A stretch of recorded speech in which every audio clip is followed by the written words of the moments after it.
Israel பிரதமர் நெதன்யாகுவின் அலுவலகத்தை குறிவைத்து ஈரான் ஏவுகணை தாக்குதல் நடத்தியுள்ளது. இஸ்ரேலிய விமானப்படை தளபதியின் இருப்பிடத்தை குறிவைத்தும் தாக்குதல் நடத்தப்பட்டிருப்பதாக ஈரான் புரட்சிகர காவல் படை தெரிவித்துள்ளது. ஈரான் மீது இஸ்ரேல் அமெரிக்கா நடத்திய வான்வழி தாக்குதலில் இதுவரை 555 பேர் கொல்லப்பட்டுள்ளதாக ஈரான் அரசு அறிவித்துள்ளது. ஈரானின் 131 நகரங்கள் மீது தாக்குதல் நடத்தப்பட்டிருப்பதாகவும் தெரிவிக்கப்பட்டுள்ளது. ஈரான் அமெரிக்கா இடையேயான போர் கவலை அளிப்பதாக பிரதமர் மோடி கூறியுள்ளார். இருதரப்பும் தாக்குதலை நிறுத்திவிட்டு பேச்சுவார்த்தை மூலம் தீர்வை எட்ட வேண்டும் என்றும் அவர் வலியுறுத்தியுள்ளார். மேற்கு ஆசியாவில் நிலவும் மோசமான சூழலை இந்தியா உன்னிப்பாக கவனித்து வருவதாக பிரதமர் மோடி தெரிவித்துள்ளார். வளைகுடா நாடுகளில் வசிக்கும் இந்தியர்களின் பாதுகாப்பை உறுதி செய்ய தொடர்ந்து அந்தந்த நாடுகளுடன் இணைந்து பணியாற்றி வருவதாகவும் அவர் கூறியுள்ளார். பாஜக ஆளும் மாநிலங்களில் தமிழ்நாட்டை போல் வளர்ச்சியை காட்ட முடியுமா என்று முதலமைச்சர் ஸ்டாலின் சவால் விடுத்துள்ளார். சென்னையில் நடைபெற்ற நிகழ்ச்சியில் உரையாற்றிய அவர், மதுரவாயில் துறைமுகம் திட்டத்தை வரவிடாமல் தடுத்தது அதிமுக என்று பிரதமர் மோடிக்கு பதிலடி கொடுத்தார். என்டிஏ கூட்டணி தொகுதி பங்கீடு தொடர்பாக பேச்சுவார்த்தை நடத்த அதிமுக பொதுச் செயலாளர் எடப்பாடி பழனிசாமி டெல்லி சென்றுள்ளார். மத்திய உள்துறை அமைச்சர் அமித்ஷாவை சந்தித்து எடப்பாடி பழனிசாமி பேச்சுவார்த்தை நடத்த உள்ளதாக தகவல் வெளியாகியுள்ளது.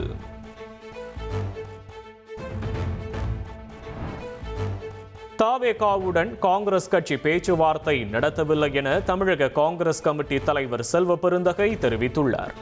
கூட்டணி கட்சிகள் அதிக தொகுதி கேட்பதும் இறுதியில் தீர்வு எட்டப்படுவதும் இயல்புதான் எனவும் அவர் விளக்கமளித்துள்ளார்.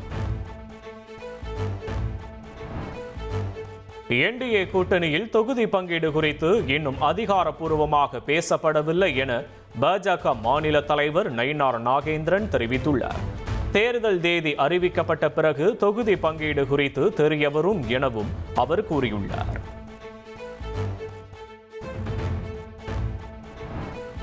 திருப்பரங்குன்றம் மலை உச்சியில் பூஜை செய்ய அனுமதிக்க வேண்டும் என மெட்ராஸ் உயர்நீதிமன்ற மதுரை அமர்வு நீதிபதி GR சுவாமிநாதன் தெரிவித்துள்ளார். பூஜை செய்ய அனுமதித்தால் தீபத்தூண் வழக்கு முடித்து வைக்கப்படும் எனவும் அவர் கூறியுள்ளார். சிவகங்கை மாவட்டம் சிங்கமுனரி அருகே அரளிப்பாறை மஞ்சு விரட்டில் காளைகள் முட்டியதில் பார்வையாளர்கள் 3 பேர் உயிரிழந்த சம்பவம் அதிர்ச்சியை ஏற்படுத்தியுள்ளது. ஆங்காங்கே வயல்வெளிகளில் 1000க்கும் மேற்பட்ட காளைகள் அவிழ்த்து விடப்பட்டதால் அசம்பாவிதம் ஏற்பட்டதாக கூறப்படுகிறது. சென்னையில் ரயில் தண்டவாளங்கள் மற்றும் மின்சார பாதைகளுக்கு அருகில் பட்டம் விடுவதை தவிர்க்க வேண்டும் என சென்னை ரயில்வே கோட்டம் எச்சரிக்கை விடுத்துள்ளது.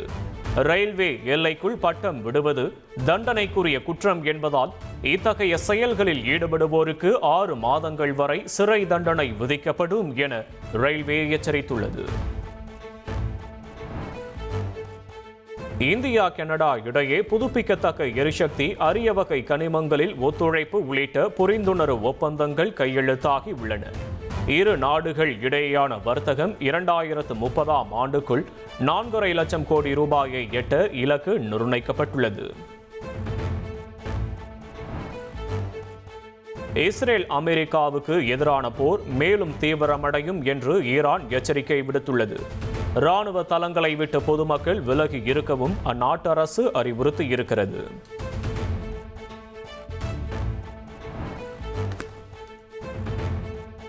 பஹ்ரைன், துபாய், தோஹாவில் உள்ள அமெரிக்க இராணுவ நிலைகளை குறிவைத்து ஈரான் தாக்குதலை தீவிரப்படுத்தி உள்ளது.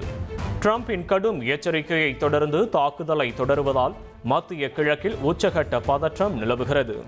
அமெரிக்காவுடன் பேச்சுவார்த்தை நடத்தப் போவதில்லை என்று ஈரான் திட்டவட்டமாக தெரிவித்துள்ளது.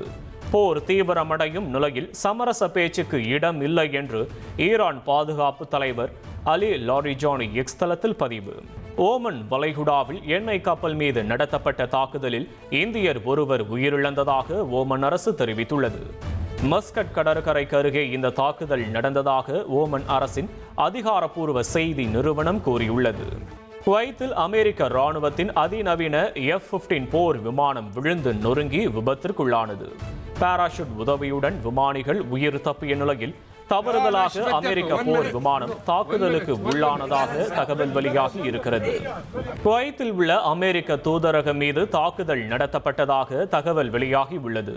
தூதரகத்திற்கு யாரும் வர வேண்டாம் என்று அமெரிக்க வெளியுறவு அமைச்சகம் அறிவுறுத்தி இருக்கிறது. ஹிஸ்புல்லா அமைப்பினரை குறிவைத்து லெபனானில் இஸ்ரேல் நடத்திய வான்வழி தாக்குதலில் 31 பேர் கொல்லப்பட்டுள்ளனர்.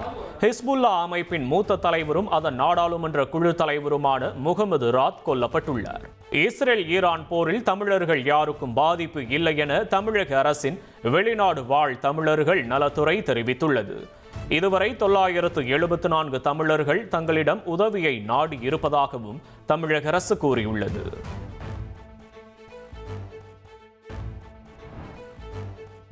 சென்னையில் 2 நாட்களில் 7000 ரூபாய் உயர்ந்த ஆபரண தங்கத்தின் விலை இன்று சவரனுக்கு 920 ரூபாய் குறைந்துள்ளது.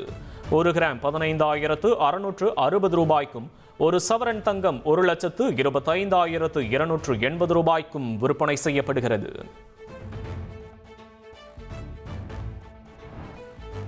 சென்னையில் தங்கத்தை தொடர்ந்து வெள்ளி விலையும் கிலோவுக்கு 10,000 ரூபாய் குறைந்துள்ளது. 1 கிராம் வெள்ளி 315 ரூபாய்க்கும், 1 கிலோ கட்டி வெள்ளி 3,15,000 ரூபாய்க்கும் விற்பனை செய்யப்படுகிறது. நடப்பாண்டின் முதல் சந்திர கிரகணம் நாளை மாலை நிகழ உள்ளது. இந்தியாவில் அருணாச்சல பிரதேசம், அசாம் உள்ளிட்ட வடகிழக்கு பகுதிகளில் கிரகணத்தின் காட்சி முழுமையாக தெரியும் என தெரிவிக்கப்பட்டுள்ளது.